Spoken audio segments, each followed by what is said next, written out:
নবীর সামনে উপস্থিত হয়ে বললেন, ইয়া রাসূলুল্লাহ,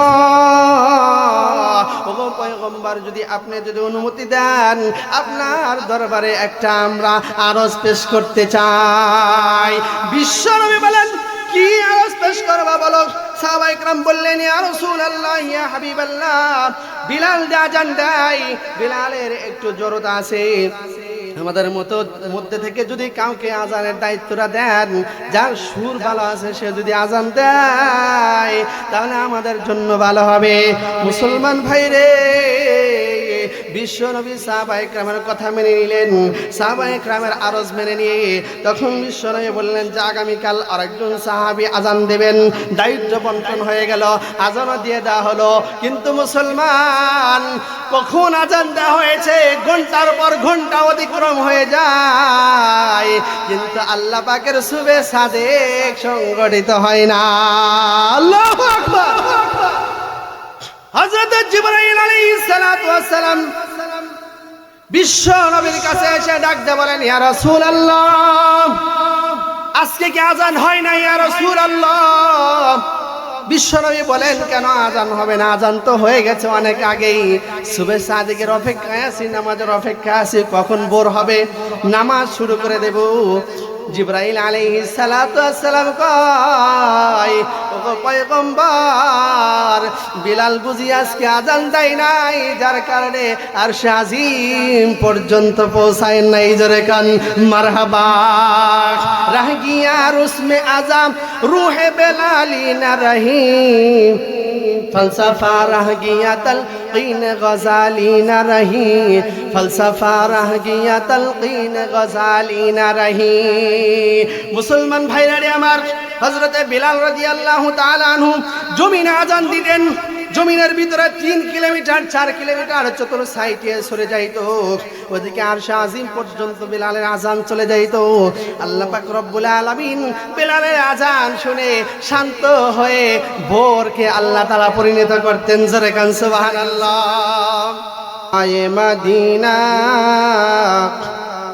मुद्दत से मेरे दिल में तमन्ना ये मदीना,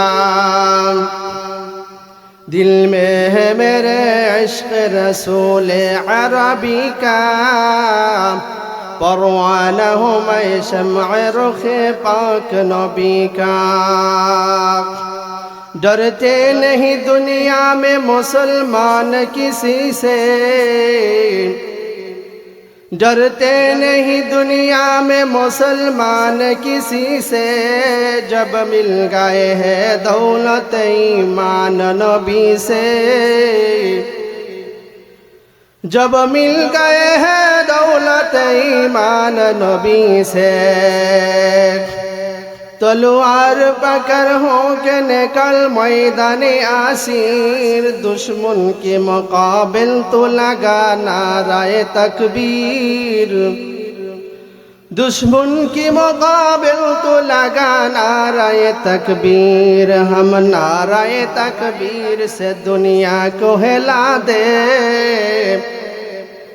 मिल्लत के हिफाजत के लिए जान लुआ दे, मिल्लत की हिफाजत के लिए जान लुआ दे। এইভাবে দিন গেল রে, চলে কেমনে দেব হিসাব মোনা আল্লাহর কাছে, নিকাশ যদি চাই, দিন ফুরায়া যায় রে তোমার, দিন ফুরায়া যায়, দিন ফুরায়া যায় রে তোমার, দিন ফুরায়া যায়। মরণ যেদিন আসবে তোমার, যাইবা কবর দেশে,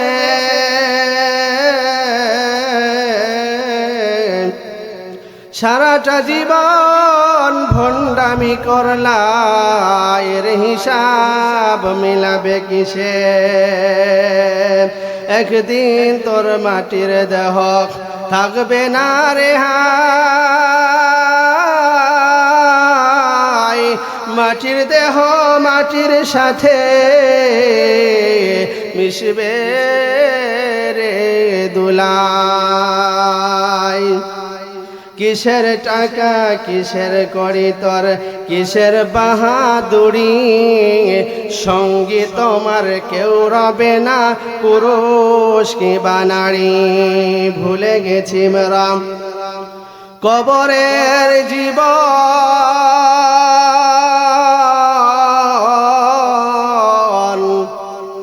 একদিন তোমার আসবে মরণ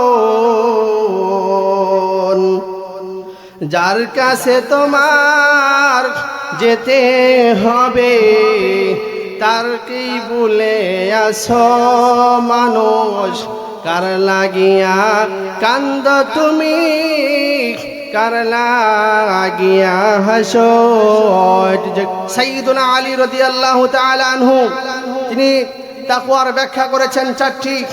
এক নাম্বার ব্যাখ্যা হলো খাউফুম মিনাল জালিল মহামহিম আল্লাহ তাআলার ভয় অন্তরে লালন করা, চিন্তায়ের ভয় নয়, রাহাজানির ভয় না, ডাকাতির ভয় না, হত্যাযজ্ঞের ভয় না, মামলা হামলার ভয় নয়, ভয় করতে হবে একমাত্র মহামহিম আল্লাহ তাআলার। আমরা প্রত্যেকেই টেন্ডার মুক্ত, চাঁদাবাজ মুক্ত, সন্ত্রাস মুক্ত সংগঠন, দেশ, রাষ্ট্র আমরা উপহার চাই, সমাজ আমরা উপহার চাই। ব্যক্তি জীবনে, পারিবারিক জীবনে, রাষ্ট্রীয় জীবনে নিরাপত্তা পেতে হলে খাউফুম মিনাল জালিল মহামহিম আল্লাহ তাআলার ভয় অন্তরে লালন করলেই তাহলে একমাত্র সম্ভব একটা নিরাপদ রাষ্ট্র গঠন করা। সম্মানিত উপস্থিতি, 2 নাম্বার খাউফুম মিনাল জালিলের পরে সাইয়্যিদুনা আলী রাদিয়াল্লাহু তাআলা আনহু তাকওয়ার ব্যাখ্যা করেছেন ওয়াল আমালু বিতানজিল, আমল করতে হবে আল্লাহ পাক রব্বুল আলামিনের পক্ষ থেকে প্রেরিত কোরআন বিশ্ব নবীর সুন্নাহ অনুযায়ী, কোরআন সুন্নাহ অনুযায়ী জীবন বাস্তবায়ন করতে হবে, পরিচালনা করতে হবে। বিশ্ব নবী সাইয়্যিদুল মুরসালিন রাহমাতুল লিল আলামিন পয়গম্বর ডাক দেয়া বলেন, উম্মতরা শোনো, তোমাদের যতই মাল ও দৌলত থাক, তোমাদের সৌন্দর্য যতই থাক না কেন, আল্লাহ পাক রব্বুল আলামিন কোন সুন্দর চেহারার দিকে তাকাবেন না। এ মুসলমান, এই জন্য হযরত বিলাল রাদিয়াল্লাহু তাআলা আনহু অত্যন্ত কুশরী ছিলেন, আমাদের মতো অথবা সুন্দরীদের মতো সুন্দরী ছিলেন না, কিন্তু হযরত বিলাল রাদিয়াল্লাহু তাআলা আনহুর মুহাব্বত আর আমাদের মুহাব্বত আল্লাহর প্রতি কিন্তু সমান নয়। হযরতে বিলাল একবার আজান দেন নাই, সাহাবায়ে কেরাম যেরকম আমরা ভালো মুয়াজ্জিন না হলে আমরা কিন্তু মুয়াজ্জিন পাল্টানোর চিন্তা করি, জোরে বলেন ঠিক না ঠিক? আমরা কিন্তু ভালো মুয়াজ্জিন খোঁজার চেষ্টা করি।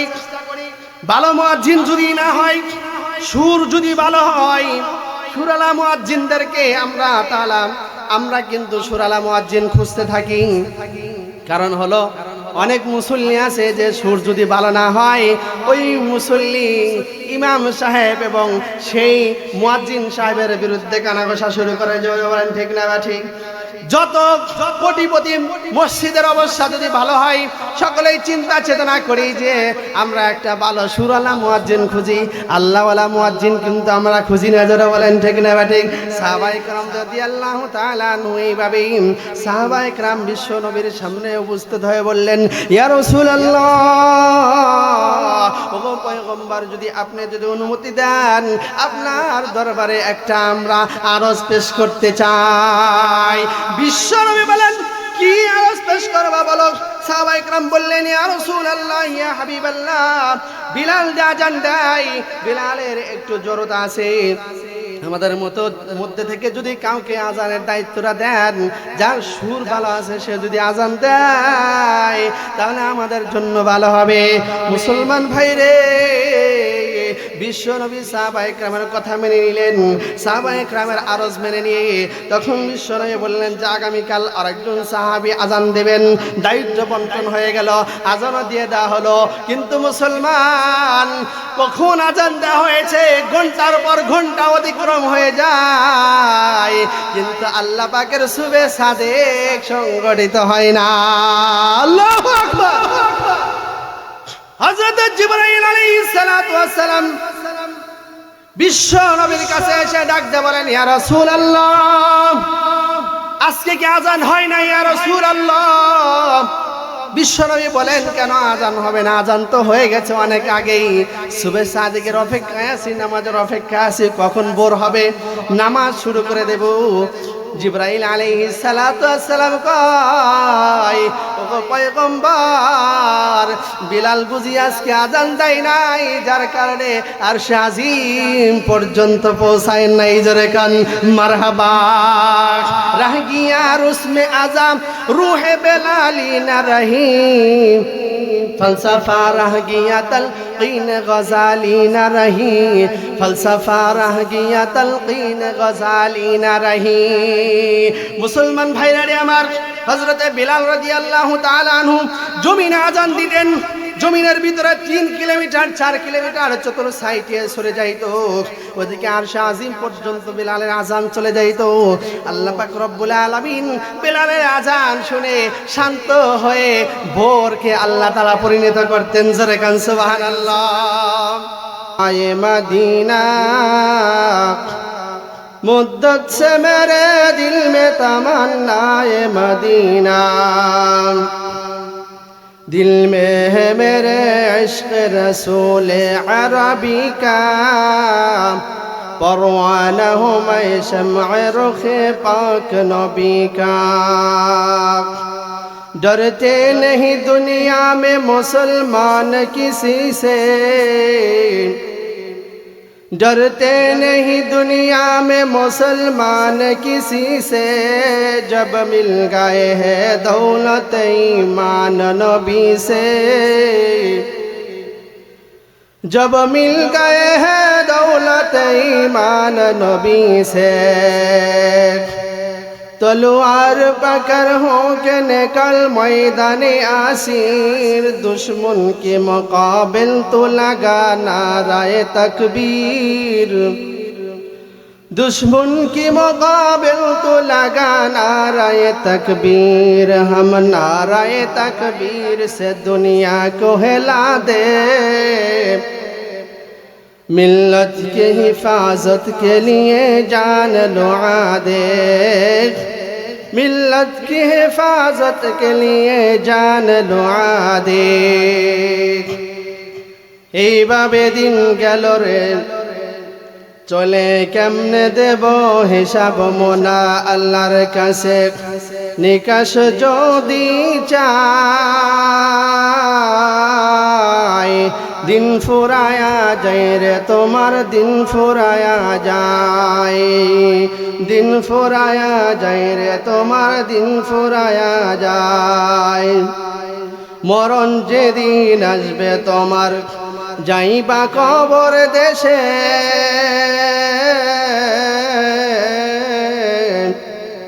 সারাটা জীবন ভণ্ডামি করলা, এর হিসাব মিলাবে কিসে?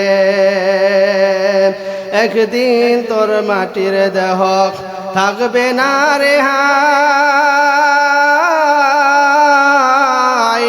মাটির দেহ মাটির সাথে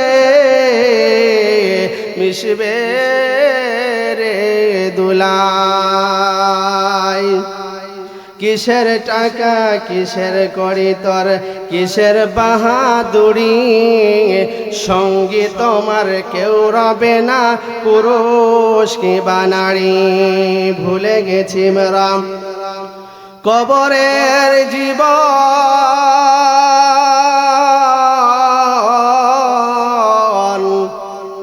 একদিন তোমার আসবে মরণ, যার কাছে তোমার যেতে হবে তারকেই বলে আসো মানুষ, কার লাগিয়া কান্দ তুমি, কার লাগিয়া হাসো। সাইয়্যিদুনা আলী রাদিয়াল্লাহু তাআলা আনহু তিনি তাকওয়ার ব্যাখ্যা করেছেন 4টি। 1 নাম্বার ব্যাখ্যা হলো খাউফুম মিনাল জালিল, মহামহিম আল্লাহ তাআলার ভয় অন্তরে লালন করা।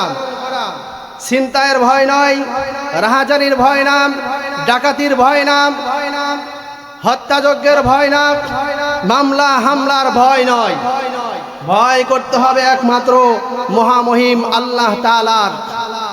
আমরা প্রত্যেকেই টেন্ডার মুক্ত, চাঁদাবাজ মুক্ত, সন্ত্রাস মুক্ত সংগঠন, দেশ, রাষ্ট্র আমরা উপহার চাই, সমাজ আমরা উপহার চাই। ব্যক্তি জীবনে, পারিবারিক জীবনে, রাষ্ট্রীয় জীবনে নিরাপত্তা পেতে হলে খৌফুম মিনাল জালিল, মহামহিম আল্লাহ তাআলার ভয় অন্তরে লালন করলেই তাহলেই একমাত্র সম্ভব একটা নিরাপদ রাষ্ট্র গঠন করা। সম্মানিত উপস্থিতি, 2 নাম্বার খৌফুম মিনাল জালিলের পরে সাইয়্যিদুনা আলী রাদিয়াল্লাহু তাআলা আনহু তাকওয়ার ব্যাখ্যা করেছেন, ওয়াল আমালু বিতানজিল, আমল করতে হবে আল্লাহ পাক রব্বুল আলামিনের পক্ষ থেকে প্রেরিত কোরআন, বিশ্ব নবীর সুন্নাহ অনুযায়ী, কোরআন সুন্নাহ অনুযায়ী জীবন বাস্তবায়ন করতে হবে, পরিচালনা করতে হবে। কোনো দল, কোনো তন্ত্র মন্ত্র, নেতা নেত্রীর আদর্শ বাস্তবায়ন করলে কখনোই রাষ্ট্রীয় জীবনে, পারিবারিক জীবনে, সামাজিক জীবনে কখনোই নিরাপত্তা আসতে পারে না। একমাত্র আল্লাহ পাক রব্বুল আলামিনের কোরআন এবং বিশ্ব নবীর সুন্নাহ অনুযায়ী জিন্দেগি বাসর করলেই তাহলেই সম্ভব একটা নিরাপদ সমাজ এবং রাষ্ট্র উপহার দেওয়া। 3 নাম্বার আল কিনাআতু বিল কলিল, তাকওয়ার তৃতীয় ব্যাখ্যা হলো আল কিনাআতু বিল কলিল, অর্থাৎ অল্পে তুষ্ট হওয়া, লোভী না হওয়া।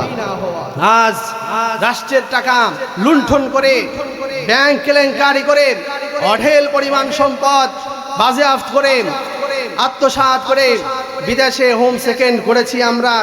সময় এসেছে এই সমস্ত নেতা নেত্রীকে ত্যাগ করবার, কারণ এরা হলো স্বভাবের চোর, অভাবের চোর নয়।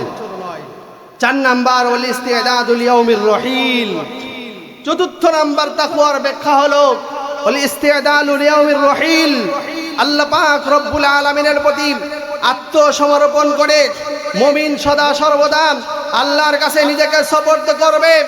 সব সময় মৃত্যুর পরোয়ানা গুনতে থাকবে, কোন সময় আমার মৃত্যুবরণ হয়ে যাবে, আল্লাহর ডাকে আমি সাড়া দিয়ে চলে যাব। আমার মৃত্যুটা আমার বিছানাও হতে পারে, আমার মৃত্যুটা সেই হাইওয়ে রোডেও হতে পারে, আমার মৃত্যুটা আবার হসপিটালের বেডেও হতে পারে, আমার মৃত্যুটা আবার বিভিন্ন লম্পট, চাঁদাবাজ, দুর্নীতিবাজ সরকারের ক্ষমতাসীন সরকারের তাবেদারদের বিরুদ্ধে সংগ্রামী কথা বলে, নৈতিক কথা বলে, জিহাদের মঞ্চেও, ফাঁসির মঞ্চেও আমাদের এই মৃত্যু সংঘটিত হতে পারে। মুসলমান ভাইরা আমার, এই জন্য আমাদের মৃত্যুর কথা সবসময় স্মরণ রাখতে হবে। যে কোনো মুহূর্তে আমাদের মৃত্যু হয়ে যাবে। পৃথিবীর অন্য কাউকে আমাদের কেয়ার করার দরকার নাই, একমাত্র আল্লাহর উপরে ভরসা করে, কোরআন সুন্নাহর উপরে ভরসা করে আমার জীবনকে পরিচালনা করবো ইনশাআল্লাহ। পৃথিবীতে যতক্ষণ আমরা থাকব আমাদের মৃত্যু নির্ধারিত, হায়াত নির্ধারিত। এই সময় যখন চলে যাবে আমি আপনি কেউ থাকতে পারবো না। পৃথিবীতে কেউ স্থায়ী হয় না, হোক না সে ফেরাউন কিবা নমরুদ, ভবে কেউ চিরকাল রয় না, ভবে কেউ চিরকাল রয় না। চলে যায় সব ছেড়ে যেতে হয়, মৃত্যু মানে না কোনো পরিচয়। সব রাজার মহারাজা আর মহাবীর, কাউকে সে অবকাশ দেয় না, কাউকে সে অবকাশ দেয় না। মুসলমান ভাইরা রে আমার, গভীর মনোযোগ। আল্লাহ পাক রব্বুল আলামিন আমাকে আপনাকে যে নির্ধারিত হায়াত আমার জন্য, আপনার জন্য আল্লাহ তাআলা বাজেট করে দিয়েছেন, বন্ধুরে হায়াতের জিন্দেগির নির্ধারিত সময় পার করে আমি আপনি চলে যাব। 1 সেকেন্ড আগেও আমরা দুনিয়া থেকে বিদায় নেব না, 1 সেকেন্ড পরেও আমরা বিদায় নেব না। मौत जिस दिन आ गई दुनिया की हालत क्या हुई, रूह तन से उड़ गई मुर्दा की हालत क्या हुई।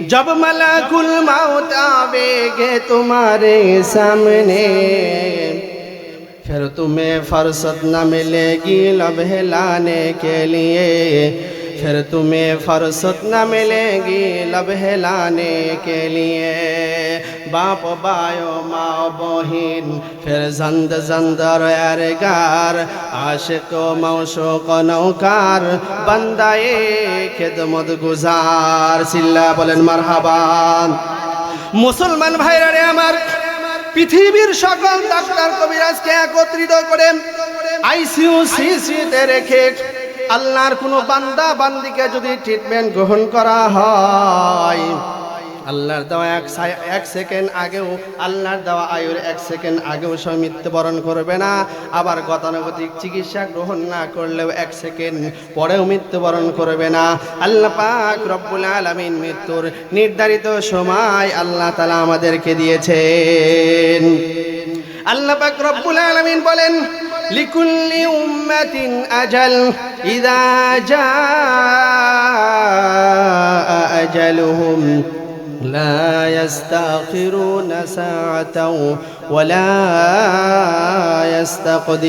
يستقدمون الله أكبر মুসলমান ভাইরা রে আমার আল্লাহ পাক রব্বুল আলামিন বান্দাদেরকে জানিয়ে দিয়েছেন হে মানব সম্প্রদায় শোনো আমি আল্লাহ তাআলা তোমাদের জন্য নির্ধারিত যে হায়াতের জিন্দেগি আমি আল্লাহ তাআলা মেইনটেইন করে রেখেছি নির্ধারিত সময়ে তোমরা এই দুনিয়া থেকে বিদায় নেবে আগে নিতে পারবে না মুসলমান ভাইরা রে আমার বিশ্ব নবী সরওয়ার আলম সাইয়্যিদুল মুরসালিন রাহমাতুল লিল আলামিন নবী আমার বর্ণনা করেন ইন্নান নাফসা লান তামুতু হাত্তা তাস্তাকমিলা রিজকাহা আল্লাহর রাসূল সাল্লাল্লাহু আলাইহি ওয়াসাল্লাম বর্ণনা করেন একজন মুমিন একজন ঈমানদার অথবা একজন মাখলুক আল্লাহ রাসূল সাল্লাল্লাহু আলাইহি ওয়াসাল্লাম বলেন আল্লাহর একজন মাখলুক আল্লাহর দেওয়া নির্ধারিত রিজিক বক্ষণ না করা পর্যন্ত দুনিয়া থেকে বিদায় নেবে না এই কথাটা আমার না বিশ্ব নবীর জোরে বলেন কথাটা আমার না বিশ্ব নবীর বোঝা গেল যে আল্লাহ তাআলা যে হায়াতের জিন্দেগি আমাদের জন্য সীমাবদ্ধ করে দিয়েছেন যতই আমরা চেষ্টা করি আমরা যদি ভারতের বিভিন্ন রাষ্ট্রে গিয়ে যদি আমরা উন্নত চিকিৎসা গ্রহণ করি আল্লাহর দেওয়া হায়াতের আল্লাহর দেওয়া আয়ুর এক সেকেন্ডও বেশি কিন্তু বাঁচানো সম্ভব নয় জোরে বলেন ঠিক না বাটি আল্লাহ রাসূল সাল্লাল্লাহু আলাইহি ওয়াসাল্লাম বলেন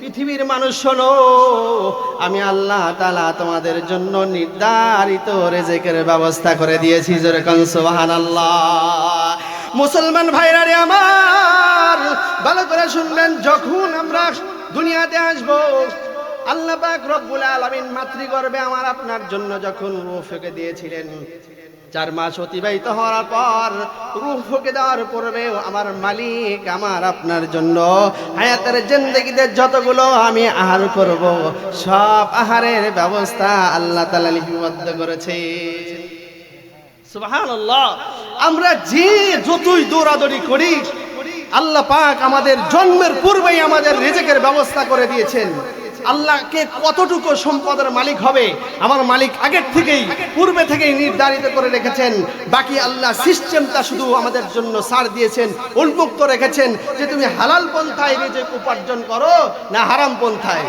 তুমি যদি হালাল পন্থায় রিজিক উপার্জন করো তোমার জন্য একটু কষ্ট হবে কিন্তু ঘুরে ফিরে তোমার ব্যবসা বাণিজ্যে বরকত হবে নিশ্চিত সেই পাহাড় পরিমাণ সম্পদ যদি তোমার ভাগ্য থাকে আগে পরে সেই সম্পদ তোমার কাছে আসবে হালাল পন্থায় থাকলে একটু কষ্ট হবে আর যদি হারাম পন্থায় উপার্জন করি তাড়াতাড়ি পাওয়া যাবে কিন্তু যতটুকু বাজেট ততটুকুই পাওয়া যাবে এর চাইতে বেশি না মুসলমান ভাইয়ারে আমার অনেক মানুষ আমরা মনে করি আল্লাহ পাক রব্বুল আলামিন আমাদেরকে যদি অঢেল পরিমাণ সম্পদ দান করেন আল্লাহ পাক আমাদেরকে ভালোবেসেছেন সম্পদ যদি না দেয় আমরা মনক্ষুণ্ণ হই মনে করি আমার মালিক আল্লাহ তাআলা আমাদের ভালোবাসেন নাই জোরে কান নাউযুবিল্লাহ আল্লাহ পাক রব্বুল আলামিন সূরাতুল ফজরের 15 নং আয়াতের ভিতরে আমার মালিক আল্লাহ তাআলা বলেন ফাআম্মাল ইনসানু ইযা মাবতালাহু রাব্বুহু ফাআকরামাহু ওয়া না'আমা ফায়াকুল রব্বি আকরামান। আল্লাহ পাক রব্বুল আলামিন বলেন, আমার বান্দাদের মধ্যে অনেক বান্দা আছে যাদেরকে আমি আল্লাহ তাআলা যদি অর্থ সম্পদ দান করি, আমি আল্লাহ তাআলা যদি তাদের নিয়ামত বাড়ায় দেই, যারা মনে করে আল্লাহ আমাদেরকে ভালোবাসেন, আবার নিয়ামত যদি আমি আল্লাহ তাআলা ছিনায় নেই, মনে করে যে আমি আল্লাহ তাআলা তাকে পরীক্ষায় ফেলেছি। কিন্তু মুসলমান, আল্লাহর কোরআন সাক্ষ্য দেয় আল্লাহ তাআলা আমাদেরকে অর্থ সম্পদ দেন পরীক্ষার জন্য, আবার অর্থ সম্পদ আমাদের থেকে নিয়ে যান।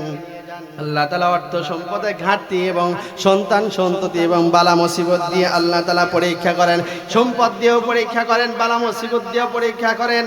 আমাদেরকে সম্পদ দিলেই মনে করব না যে আল্লাহ তাআলা আমাদেরকে ভালোবেসেছেন, আর সম্পদ না দিলে মনে করব না যে আল্লাহ তাআলা আমাদেরকে ভালোবাসেন নাই। মুসলমান ভাইরা আমার, জগৎ বিখ্যাত একজন মুনাফিক গাদ্দার ইতিহাস রচিত হয়েছে, যার নামে আল্লাহ পাক রব্বুল আলামিন তাকে অসংখ্য অগণিত সম্পদ দান করেছিলেন। সেই লোকটির নাম কি বলতে পারবেন? কারুন। এই কথা আমাদের জানা আছে না নাই? পৃথিবীতে আজ পর্যন্ত তার নামে কেউ কোনো মানুষ নামকরণ করে নাই। জোরে বলেন ঠিক না বা ঠিক? কারণের নামে কেউ নামকরণ করে না। সেও তো পাহাড় পরিমাণ সম্পদের মালিক হয়েছিল মুসলমান, কিন্তু আল্লাহ তাআলা কারুনকে পরীক্ষা করার জন্য মাল ও দৌলত দিয়েছিলেন, ঠিক না বা ঠিক? কারুনের বন্ধু বান্ধবরা চিন্তা করলো, আল্লাহ পাক রব্বুল আলামিন মনে হয় আমাদেরকে ভালোবাসেন নাই, কারুনকে বেশি মহব্বত করেছেন, যার কারণে কারুনকে আল্লাহ তাআলা আদৌ অঢেল পরিমাণ সম্পদ দান করেছেন। কিন্তু আল্লাহ পাক রব্বুল আলামিন কারুনকে আল্লাহ তাআলা পরীক্ষার জন্য জমাল দিয়েছিলেন, এটা বাস্তব প্রমাণ। মূসা আলাইহিস সালাতু ওয়াস সালামকে আল্লাহ তাআলা হুকুম জারি করলেন, মূসা ওই কারুনের কাছে গিয়ে বলো তার আয়ের উপার্জিত সম্পদ যেন অসহায় হতদরিদ্র মিসকিনদের মাঝে ব্যয় করে যাকাত প্রদান করে। জোরে কান সুবহানাল্লাহ। মুসলমান ভাইরা আমার, কারুন সে এত অহংকার করে বলতে লাগলো, আমার টাকার উপার্জনের টাকা আমি কেন মানুষকে দেব? এটা তো আমার উপার্জনের টাকা, এটা তো কেউ দেয় নাই। আল্লাহ পাক রব্বুল আলামিনের কাছে সেরকম আল্লাহ পাক রব্বুল আলামিনের সাথে মুনাফিকি করলো, গাদ্দারি করলো। মূসা আলাইহিস সালাতু ওয়াস সালাম আল্লাহর বাণী কারুনের কাছে পৌঁছানোর জন্য যখন উন্মুক্তভাবে ঘোষণা করলেন, অবশ্যই যাকাত দিতে হবে, তোমাকে যাকাত দেওয়া ফরজ। আল্লাহ পাক রব্বুল আলামিন আমার উপরে ওই নাজিল করেছেন। জোরে কান সুবহানাল্লাহ। কারুন চক্রান্ত করলো হযরত মূসা আলাইহিস সালাতু ওয়াস সালামের বিরুদ্ধে। আমি যেভাবে আপনাদের সম্মুখে কথা বলছি মুসলমান, আল্লাহর পয়গম্বর মূসা আলাইহিস সালাতু ওয়াস সালাম অসংখ্য অগণিত সমুদ্রের মাঝে কথা বলতেছিলেন। এমতো অবস্থায় কারণ আল্লাহর নবীর চরিতার্থ করার জন্য, চরিত্র হরণের জন্য একজন বেহায়া নর্তকী মহিলাকে ভাড়া করেছিল টাকার বিনিময়ে, যাতে করে মূসা আলাইহিস সালাতু ওয়াস সালামকে জনসম্মুখে অপমান করা যায়। যাকে অপমান করলে আর আমার যাকাত দিতে হবে না, লোকজন তার কথা শুনবে না। আল্লাহর পয়গম্বর মূসা আলাইহিস সালাতু ওয়াস সালাম এইভাবে জনসম্মুখে ভাষণ দিতেছিলেন। জোরে কোন সুবহানাল্লাহ।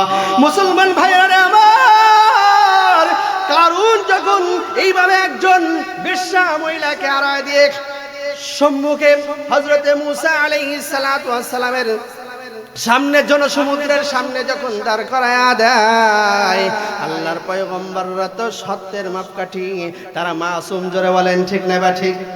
আল্লাহর পয়গম্বররা কি গুনাহ করেন? পয়গম্বররা কখনো গুনাহ করেন না। আল্লাহ তাআলা তাদেরকে মাসুম করে রেখেছেন। মূসা আলাইহিস সালাতু ওয়াস সালামের কাছে যখন ওই বেহায়া মহিলা ডাক দিয়ে কয়, ও আল্লাহর পয়গম্বর মূসা, আপনি জনসম্মুখে যে ভাষণ দিচ্ছেন আপনার মুখে এটা মানায় না। জোরে কান নাউযুবিল্লাহ। আপনার মুখে ওই কথা মানায় না পয়গম্বর, কারণ আপনি আমার সাথে চরিত্র হরণ করেছেন, অবৈধ কাজে লিপ্ত হয়েছেন। জোরে বলেন নাউযুবিল্লাহ। আমার আমার সামনে আমার সাথে অপকর্ম লিপ্ত হয়েছেন, আর জনসম্মুখে আপনি ভালোবাসছেন, এটা অসম্ভব, এটা হতে পারে না। আপনার মুখোশ আজকে উন্মোচন করে দেব। মুসলমান ভাইরে, আল্লাহর পয়গম্বর মুসা আলাইহিস সালাতু ওয়াস সালাম, পয়গম্বরদেরকে আল্লাহ তাআলা নিরাপদে রেখেছেন। তাদের যে ঈমানের আল্লাহ এমন ভাবে ঈমানের শক্তি দান করেছিলেন, ওই বেহায়া মহিলাকে মঞ্চের ভিতর থেকে এমন একটা ধমক মারলেন, মহিলা সেখানেই থরথর করে কাঁপতে কাঁপতে সকল ঘটনা, সকল ষড়যন্ত্র উন্মুক্ত করে দিল। জোরে কান সুবহানাল্লাহ।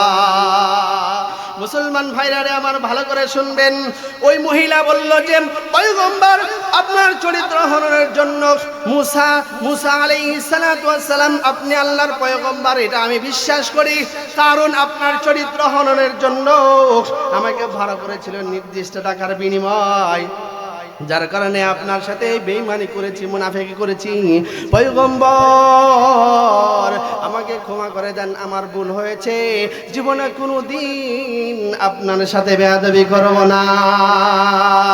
এ মুসলমান, পয়গম্বর ওলামাদের ইজ্জতে আবরুর হেফাজতকারী জোরে বলেন কে? আমার আল্লাহ, আল্লাহ পাক রব্বুল আলামিন মুসা আলাইহিস সালাতু ওয়াস সালামকে ডাক দিয়ে বলেন, মুসা, ওগো পয়গম্বর, আপনি মাফ করে দিতে পারেন, কিন্তু জালেম সেই কারণকে আমি আল্লাহ তাআলা মাফ করব না। জোরে কোন সুবহানাল্লাহ। আল্লাহ পাক রব্বুল আলামিন জমিনকে নির্দেশ দিয়েন, জমিন রে, দস্তে গুয়াত মঞ্চুনি দস দিদাম, লব্বে গুয়াত মঞ্চুনি বুসে দাম, চশমে গুয়াত দিদাম সুয়ে হারাম, গোশে গুয়াত শানি দম সুয়ে কালাম। চিল্লা বলেন মারহাবা। মুসলমান ভাইরা আমার, জমিনকে আল্লাহ তাআলা নির্দেশ দিলেন, জমিন রে, এই মুহূর্তে গাদ্দার মুনাফিক সেই বেঈমানকে যে আমার নবীর সাথে এত বড় মুনাফিকি করলো, এত বড় গাদ্দারি করলো, ওই কারণকে, কারণের সম্পদ সহ তুমি জমিন তাকে দাওয়ায়া দাও। জোরে কোন সুবহানাল্লাহ। এ মুসলমান, কিয়ামত পর্যন্ত কারণ ডাকতেই থাকবে। কারণের বন্ধুরা যারা বলেছিল আমার আল্লাহ আমার সাথে ভালো ব্যবহার করেন নাই, কারণকে ভালোবেসেছেন, কারণকে অর্থ সম্পদ দিয়েছেন, যেরকম চিন্তা চেতনা করতেছিল, যখন কারণের এরকম নিশ্চোখে তার যখন পরিণতি দেখলো, আর কোনো বন্ধু বান্ধব বলতে পারে যে কারণের মতো আমি হলাম না, কেউ বলবে? জোরে বলেন, কেউ বলবে? তখন সবাই বলতে লাগলো, হাই রে, আল্লাহ প্রকৃত আমাদেরকে ভালোবেসেছেন। জোরে কোন সুবহানাল্লাহ। রাদিনা বিকিসমাতাল জাব্বারি ফিনা, লানা ইলমুন ওয়ালিল আদাই মালুন। আল্লাহু আকবার। আল্লাহ কাদের ভালো রাখেন, আল্লাহ কাদের ভালোবাসেন জানেন? আল্লাহ পাক রব্বুল আলামিন কোরআনুল কারীমের ভিতরে বর্ণনা করেছেন, কবি বলেন, রদিনা কিসমাতাল জাব্বারি ফিনা, আমরা সেই মালিকের সন্তুষ্ট, বন্টন আমরা সন্তুষ্ট যে আমার মালিক আল্লাহ তাআলা আমাদের জন্য আল্লাহর ইলম, কোরআনের ইলম দান করেছেন। আর বেঈমান মুনাফিকদের জন্য, আল্লাহর শত্রুদের জন্য আল্লাহ তাআলা এই মাল ও দৌলত রেখেছেন। জোরে কান ঠিক না ঠিক?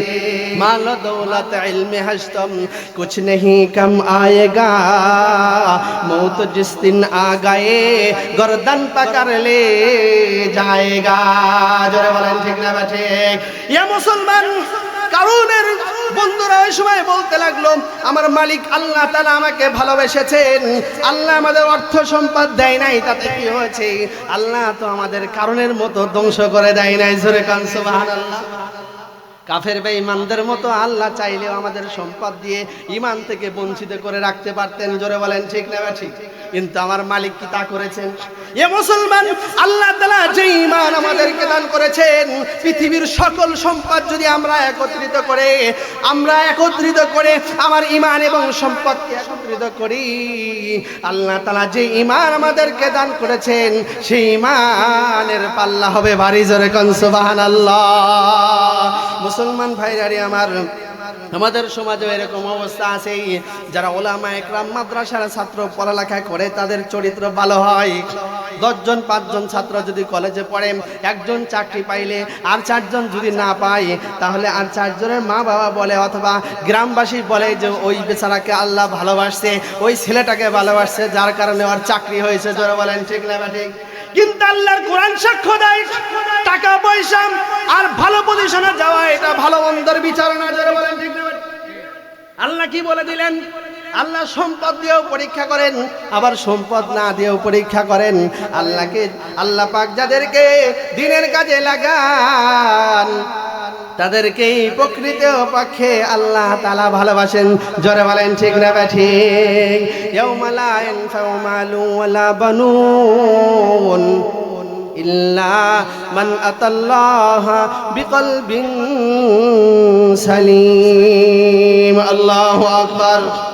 মুসলমান ভাইরা আমার, আল্লাহ পাক রব্বুল আলামিন বলেন, বান্দা তোমরা দুনিয়া থেকে আসবে, সুস্থ দেহ নিয়ে আসো আর অসুস্থ দেহ নিয়ে আসো। আমি আল্লাহ তাআলা কোনোটার দিকে তাকাবো না।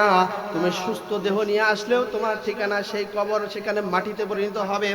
অসুস্থ দেহ নিয়ে আসলেও তোমার ঠিকানা সেই দেহটা কিন্তু মাটিতে পরিণত হবে। জোরে বলেন ঠিক না ঠিক? আল্লাহ পাক রব্বুল আলামিন বলেন, বান্দা তোমরা সুস্থ দেহ নিয়ে আসো আর অসুস্থ দেহ নিয়ে আসো। আমি আল্লাহ তাআলা যায় আসে না। তবে অসুস্থ দিল নিয়ে আসলে, অসুস্থ অন্তর নিয়ে আসলে তোমাদের দুঃখের সীমা থাকবে না। कैसे कैसे ताजदारू बादशाह चल बसे, ओ खजीना बाला खाना शान शौकत क्या हुई, ओ खजीना बाला खाना शान शौकत क्या हुई। कैसे कैसे खूबसूरत रानिया शहजादिया, तन बदन सब गुल गया है शिकले सूरत क्या हुई, तन बदन सब गुल गया है शिकले सूरत क्या हुई। चिल्ला बोलेन মারহাবা। এ মুসলমান, পৃথিবী থেকে কত সুন্দরী নারী, রানী এবং বাদশাহ সকলে পৃথিবী থেকে বিদায় নিয়েছে। যারা বলেন ঠিক না ঠিক? মিশরের পিরামিড গুলো আছে, পিরামিডের ভিতরে কত মানুষের অবয়ব এখনো 1000 বছর হাড্ডিগুলো এখনো পাওয়া যায়। জোরে বলেন ঠিক না ঠিক? কত সৌন্দর্য ছিল, কত দাপট ছিল, কত রাজত্ব ছিল। এই সকল রাজত্ব ছেড়ে দুনিয়া থেকে আমাকে আপনাকে একদিন বিদায় নিতে হবে। জোরে বলেন ঠিক না ঠিক? বিশ্ব নবী সরওয়ারে আলম সাইয়্যিদুল মুরসালিন রাহমাতুল লিল আলামিন বলেন, ইন্নাল্লাহা লা ইয়ানজুরু ইলা সুওয়ারিকুম ওয়ালা ইলা আজসামিকুম ওয়ালাকিন ইয়ানজুরু ইলা কুলুবিকুম ওয়া আমালিকুম। বিশ্বনবী সাইয়্যিদুল মুরসালিন রাহমাতুল লিল আলামিন পয়গম্বর ডাক দেয়া বলেন, উম্মতরা শোনো, তোমাদের যতই মাল ও দৌলত থাক, তোমাদের সৌন্দর্য যতই থাক না কেন, আল্লাহ পাক রব্বুল আলামিন কোন সুন্দর চেহারার দিকে তাকাবেন না। এ মুসলমান, এই জন্য হযরত বিলাল রাদিয়াল্লাহু তাআলা আনহু অত্যন্ত কুশরী ছিলেন, আমাদের মতো অথবা সুন্দরীদের মতো সুন্দরী ছিলেন না। কিন্তু হযরত বিলাল রাদিয়াল্লাহু তাআলা আনহুর মুহাব্বত আর আমাদের মুহাব্বত আল্লাহর প্রতি কিন্তু সমান নয়। হযরতে বিলাল একবার আজান দেন নাই। সাহাবায়ে কেরাম যেরকম আমরা ভালো মুয়াজ্জিন না হলে আমরা কিন্তু মুয়াজ্জিন পাল্টানোর চিন্তা করি। জোরে বলেন ঠিক না ঠিক? আমরা কিন্তু ভালো মুয়াজ্জিন খোঁজার চেষ্টা করি। ভালো মুয়াজ্জিন যদি না হয়, সুর যদি ভালো হয়, সুরালা মুয়াজ্জিনদেরকে আমরা কিন্তু সুরালা মুয়াজ্জিন খুঁজতে থাকি। কারণ হলো অনেক মুসল্লি আছে যে সুর যদি ভালো না হয়, ওই মুসল্লি ইমাম সাহেব এবং সেই মুয়াজ্জিন সাহেবের বিরুদ্ধে কানাঘষা শুরু করে। জোরে বলেন ঠিক না ঠিক? যত কোটিপতি মসজিদের অবস্থা যদি ভালো হয়, সকলেই চিন্তা চেতনা করি যে আমরা একটা ভালো সুরালা মুয়াজ্জিন খুঁজি, আল্লাহওয়ালা মুয়াজ্জিন কিন্তু আমরা খুঁজি না। জোরে বলেন ঠিক না ঠিক? সাহাবায়ে কেরাম রাদিয়াল্লাহু তাআলা আনহু এইভাবেই সাহাবায়ে কেরাম বিশ্ব নবীর সামনে উপস্থিত হয়ে বললেন, ইয়া রাসূলুল্লাহ, ওগো পয়গম্বর, যদি আপনি আপনি যদি অনুমতি দেন আপনার দরবারে একটা আমরা আরজ পেশ করতে চাই। বিশ্বনবী বলেন, কি আরজ পেশ করবা বলো? সাহাবায়ে কেরাম বললেন, ইয়া রাসূলুল্লাহ, ইয়া হাবিবাল্লাহ, বিলাল আযান দেয়, বিলালের একটু জড়তা আছে, আমাদের মধ্যে থেকে যদি কাউকে আজানের দায়িত্বটা দেন, যার সুর ভালো আছে সে যদি আজান দেয় তাহলে আমাদের জন্য ভালো হবে। মুসলমান ভাইরে, বিশ্বনবী সাহাবায়ে কেরামের কথা মেনে নিলেন, সাহাবায়ে কেরামের আরজ মেনে নিয়ে তখন বিশ্বনবী বললেন যে আগামীকাল আরেকজন সাহাবী আজান দেবেন। দায়িত্ব বন্টন হয়ে গেল, আজানও দিয়ে দেওয়া হলো। কিন্তু মুসলমান, কখন আজান দেওয়া হয়েছে ঘন্টার পর ঘন্টা অতিক্রম হয়ে যায়, কিন্তু আল্লাহ পাকের শুভে সাদেক সংগঠিত হয় না। আল্লাহু আকবার। হযরত জিবরাইল আলাইহিস সালাতু ওয়াস সালাম বিশ্ব নবীর কাছে এসে ডাক দিয়ে বলেন, ইয়া রাসূলুল্লাহ, আজকে কি আজান হয় না ইয়া রাসূলুল্লাহ?